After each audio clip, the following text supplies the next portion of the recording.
Lax and loaded. Locked and loaded. So no wetsuit.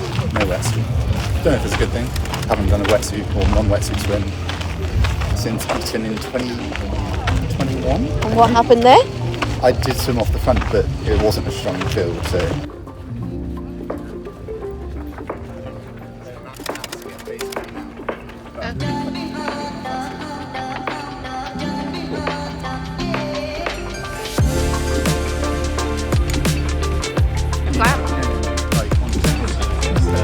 They've made something up, and apparently it's 21.5 degrees Celsius, not 22.7. So it's a wetsuit. Muchness. Calf guards back on. Yeah, calf guards back on. On about Great Brits, put your hands together for Joshua Lewis.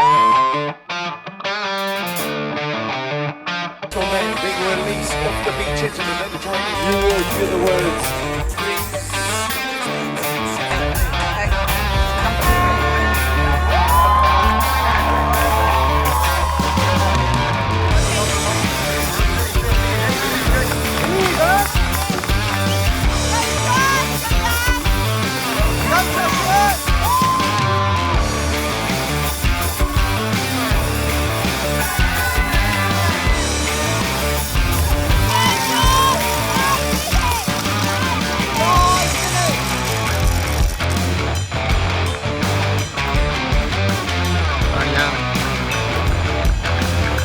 Seven and a half to 8 minutes for the chase group.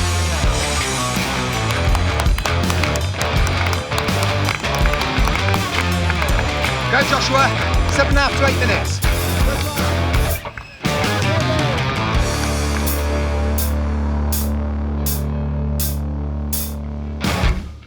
Come on, Josh! Yeah, no, keep going. I know, keep pace. I'm proper spaced out right now. We are, what, 4 hours after the race then? Yeah. 5 maybe? And I'm still like a little bit kind of cross-eyed and dizzy. And yeah, it's not good. I don't know what it was. But we'll try and reflect on it over the coming days, weeks and stuff, and make sure it doesn't happen again. Gut thought is probably something to do with the heat. But yeah, I'm fried right now.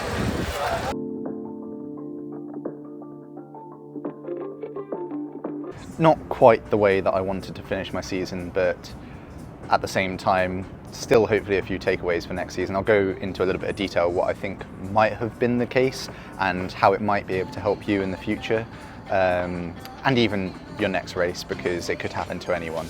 So essentially, I'll go through the race from start to finish and go into where I think my pitfalls were, which resulted in my first DNF, which is quite disappointing, pretty gutted about it. I absolutely hate not finishing a race, but I think that it was for the best, all in all, both for my career, but also on the day as well. Just if it was just pain or cramp or something, I probably could have finished and would have done. I have done in all of my races so far when I've had cramp. But this was a little bit more severe, I think, and probably something that could have affected me more long term.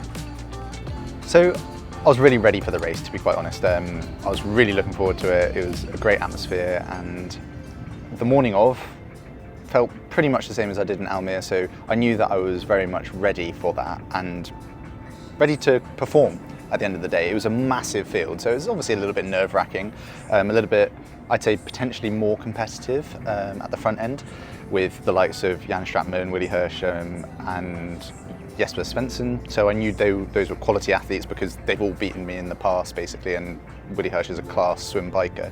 So knew that was going to be tough. Start went to plan, got out in the front group after the first buoy, and it was a weird one because I didn't feel like I was going that hard, but also was like scrapping with people for the entire swim.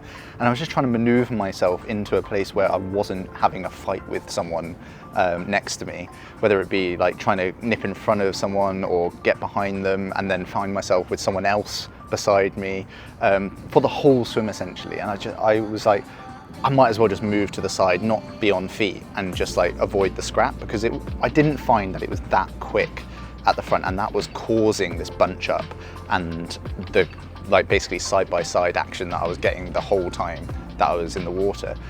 It was actually really nice conditions as well. I think it was right, nice and smooth. We were in wetsuits, which I think was absolutely bonkers because it was 22, 23 degrees on the kind of like internet, and they said it was 21 and a half. Basically, they just wanted it to be a wetsuit swim for a fast swim, I think, which isn't beneficial to me, because if it's too hot anyway for a wetsuit and then I'm getting hot because of swimming anyway, not great.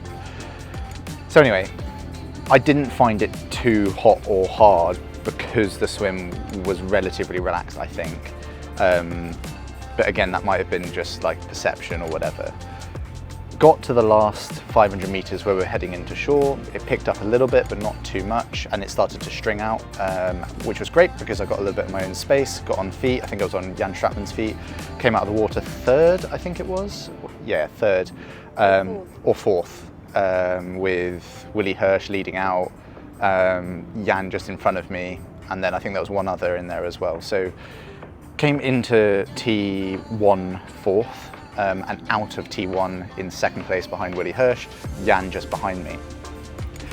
Put the hammer down straight away, tried to get a little bit of a gap similar to Almere, rode up to Willie Hirsch and thought, I know he's a strong cyclist because I saw what he did in Frankfurt earlier in the year where he rode off the front for quite a while. So tried to pull us away from the group behind, but Jan had a great first 10-15k, bridged up to us, and it was a group of then 5 because he towed Emil home and Andreas Salversberg with him. At the beginning of the bike, when Jan, Emil and Andreas had caught, the motorbike took me, Emil and Andreas the wrong way. No idea what had happened there, but essentially there was a bit of confusion because some of the motos went one way, like the lead motos went one way, Jan and Willie Hirsch went the other way, and then this, what's it called, this technical official moto was next to us, telling us to go the way of the lead motos, and which I followed, and then they were like, oh actually no, it's the other way, it's the way that these other guys went. So I ended up having to stop, I went down this side road, slip road, stopped, had taken Emil and Andreas with me slightly. They managed to carry on a little bit better than I did. I had to do a U-turn, chase back on, and then eventually get back to Jan and Will, which obviously isn't ideal. So a group of 5 of us were then effectively working together with our 12-meter gap for the next, I think it was about 100k. So until 100k, there was 5 of us. I think Andreas disappeared. I don't know what happened to him, but essentially it became a group of 4. And then just a little bit later than that, I was leading up the one and only climb essentially that we had, and I heard a crash behind me, and Emil had gone down, and it was a bit manic, I'm not going to lie, with the whole kind of like second lap with age groupers and all sorts. So I assumed that he'd just gone down because of an age grouper. I think it was actually just a case of, it was a little bit bumpy around there, just a case of like falling off the handlebars. Like he hit a bump, slipped off the handlebars and went down, which was awful for him. Like I think it basically ended his race. I think he got to the end of the bike, but not ideal at all. But ideal for me because then I was like, it's a group of 3. This is perfect. And we'd pulled out about a 6-7 minute gap by this point. So I was like, this is perfect. And I was sticking to my race plan as well, which was to ride a little bit under 300 watts, which is less than Roth, less than Almere, and try and actually execute this run to the best of my ability, which would have been, around that 250 mark. So this was going right the way that I wanted it to, and basically to plan. Got to the last like straight leading into transition, so T2, probably the last 30-40k, and it was the 3 of us taking turns, me, Jan and Willie Hirsch, and basically just tried to kind of like take on fuel, hydration. I think there was maybe one point where I was like, I could really do with an aid station right now because I'm a little bit thirsty, but other than that, I was absolutely fine. But got into T2 and I just dropped a little bit off of the back of Jan's wheel because basically got caught up with an age grouper and I couldn't shut the gap. It was right at the end and I was like, there's no point, I've done what I needed to do. I'm just gonna like cruise into T2. Willie Hirsch was behind me and I was like, this is perfect. I'll just cruise in, get my shoes on and start the run and be as relaxed as possible. Got onto the run, however, and it wasn't relaxed. I didn't feel good at all. I don't know what was going on. Stuck to my 4-minute Ks for the first 10K and just started to slide off the pace slightly. And this is in complete contrast to Almere, where I was able to hold 350s per K for the first 20K. And I just didn't know what was going on. I felt terrible and I was starting to get a little bit lightheaded and dizzy at 10K and I was like, I don't know if this is right. And I wasn't even cramping. Like, I got the normal kind of like cramping sensation coming off the bike, but that subsided pretty quickly. And I don't really know what it was exactly. It might have been heat. It might have been, I always suffer in the heat, whether it be cramping or whatever, but this was a little bit different. This was more so to do with the head and the headspace and kind of like that dizziness and lightheadedness, which I don't like to mess with because I know from experience and from other people's experiences that if you get heat exhaustion, it can take years to get over.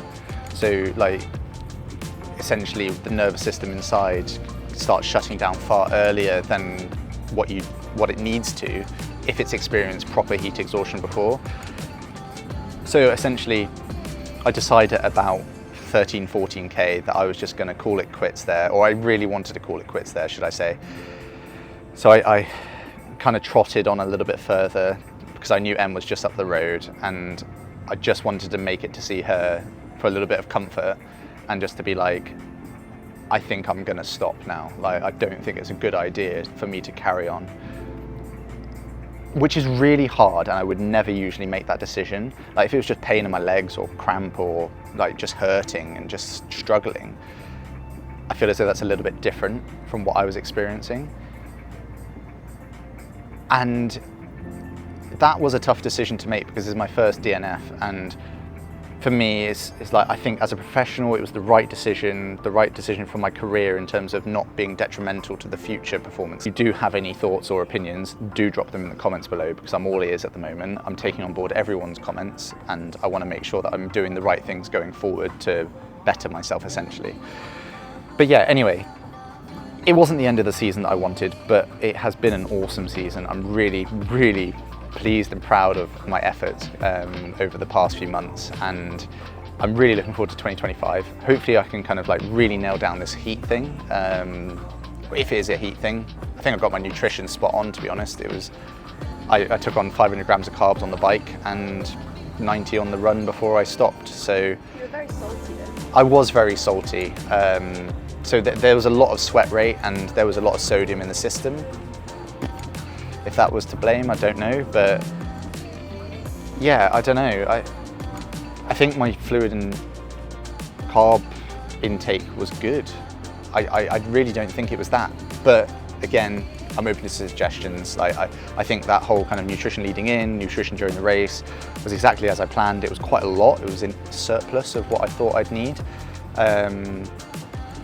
So yeah, I don't know, but I'm looking forward to off season now. The body and mind need a rest. I'm very much looking forward to a bit of downtime, time to like just enjoy a bit of life and finish up and tie a few loose ends with that respect. Spend some time with Em, and yeah, look forward to that 2025 build.